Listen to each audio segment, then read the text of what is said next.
Los homicidas seriales son individuos que cometen una serie de crímenes con ciertas características comunes, como un modus operandi o un patrón de comportamiento similar. Estos criminales suelen seleccionar a sus víctimas de manera específica y, en algunos casos, mantienen un cierto intervalo de tiempo entre cada homicidio y, en definitiva, es un tema que aviva la curiosidad de gran número de personas.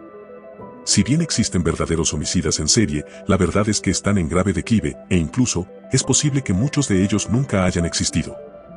Ya sea que sus historias contengan una pizca de verdad o sean totalmente ficticias, algunas de las historias más notorias de homicidas en serie en realidad están hechas de la nada.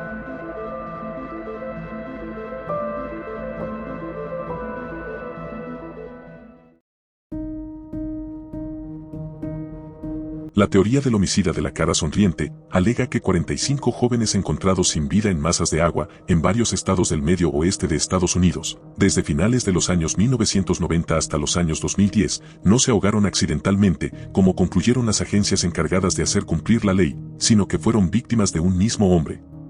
El término cara sonriente se conectó con los presuntos asesinatos cuando se hizo público que la policía había descubierto grafitis que representaban una cara sonriente, cerca de los lugares donde se cree que el asesino arrojó los cuerpos en al menos una docena de casos. Tras un examen más detenido, la situación estaba definida de manera demasiado amplia y se explicaba más fácilmente por otros factores, como que los hombres que habían fallecido podrían haberse ahogado accidentalmente, especialmente considerando que muchos parecían estar bajo la influencia del alcohol.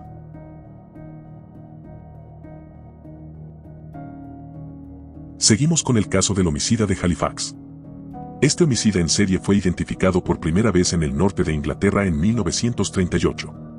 Dos mujeres de la localidad de Halifax afirmaron haber sido atacadas por un hombre misterioso que empuñaba un mazo y, curiosamente, lucía hebillas brillantes en sus zapatos, y más tarde, otra mujer contó una historia similar. Muy pronto, grupos de ciudadanos preocupados formaron grupos de seguridad, pero no fue posible identificar al homicida en serie entre ellos. Atacaron a varios hombres inocentes, provocando violencia en el mundo real, y mientras tanto, cada vez más gente empezó a entrar en pánico y algunos negocios incluso cerraron temporalmente para evitar la violencia. Al final, no se recuperaron cuerpos, no se informó de más ataques, y nunca se detuvo a ningún homicida con hebillas de zapatos brillantes y un martillo. Pronto todo esto fue catalogado como un caso de histeria colectiva. La Araña Roja era un hombre conocido como Lucian Staniak, que realizaba sus homicidios en las líneas de transporte público de Polonia. Incluso se cree que llegó al extremo de ejecutar a las víctimas dentro de los vagones del tren, aparentemente sin importarle el peligro de ser atrapado en el acto. Incluso le hicieron una película sobre él, titulada, naturalmente, La Araña Roja. A Staniak, sin embargo, probablemente no le importaba que lo atraparan porque, para empezar, nunca fue real. Según una reseña cinematográfica de la película, prácticamente no hay evidencia que respalde la historia de la Araña Roja. De hecho, se descubrió que las notas de prensa de la película admitían que el hombre no era real. Quizás lo más revelador es que nadie ha podido presentar informes policiales o registros judiciales que, en el caso de otros homicidas en serie conocidos, normalmente respalden la afirmación de que son reales, pero este no es el caso. Durante 15 años, la policía alemana pensó que tenía un caso importante entre manos. No solo había un homicida no identificado que dejó ADN en al menos 6 escenas del crimen, sino que ese homicida en serie era una mujer. Estas, a menudo, tienen diferentes técnicas y motivaciones, como usar veneno o acabar con sus seres más cercanos, pero los crímenes sucedidos eran sumamente brutales, por lo que parecía que este caso estaba preparado para destacar. Fue apodada como el fantasma de Heilbronn, en honor a una ciudad donde se creía que había acabado con varias de sus víctimas. Luego, observaron un poco más de cerca el ADN, si bien este tipo de evidencia suele ser bastante irrefutable, no es infalible. Hubo hasta 40 escenas del crimen que tenían al menos rastros del ADN de la misma mujer. Pero los rastros eran extrañamente inconsistentes, apareciendo en algunas pruebas y en otras no.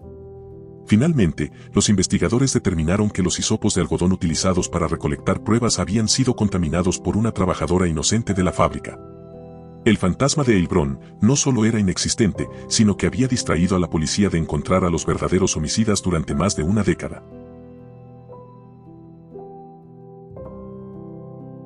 Durante un periodo que comenzó alrededor de 2007, pudo haber parecido que un homicida en serie muy extraño estaba operando en la región del Mar Salish, cerca de Vancouver, Canadá.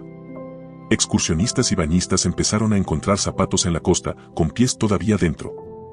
El número de descubrimientos de zapatos espantosos aparentemente comenzó a acumularse y a lo largo de los años se encontraron cada vez más. ¿Había un homicida en serie suelto? ¿Y por qué dejarían tras de sí un sello tan singularmente espantoso? Una vez que la gente dejó atrás los cuentos descabellados y las teorías de conspiración, quedó bastante claro que no estaba sucediendo ningún caso de un homicida en serie. En cambio, los restos parecían estar relacionados con personas desaparecidas que tenían más probabilidades de haberse ahogado en vías fluviales locales. El proceso de descomposición natural, completo con agua relativamente fría, vida marina carroñera y material flotante para zapatillas, significaba que los pies se separaban fácilmente del resto del cuerpo y flotaban. Las corrientes finalmente llevaron algunas de estas partes del cuerpo a la costa, donde fueron descubiertas. Yo ahora me despido, pero espero hayan disfrutado del video, y si fue así, una suscripción me ayudaría mucho. Recuerden que pueden seguirme en mi Instagram que están viendo en pantalla, y sin mucho más que decir. Adiós.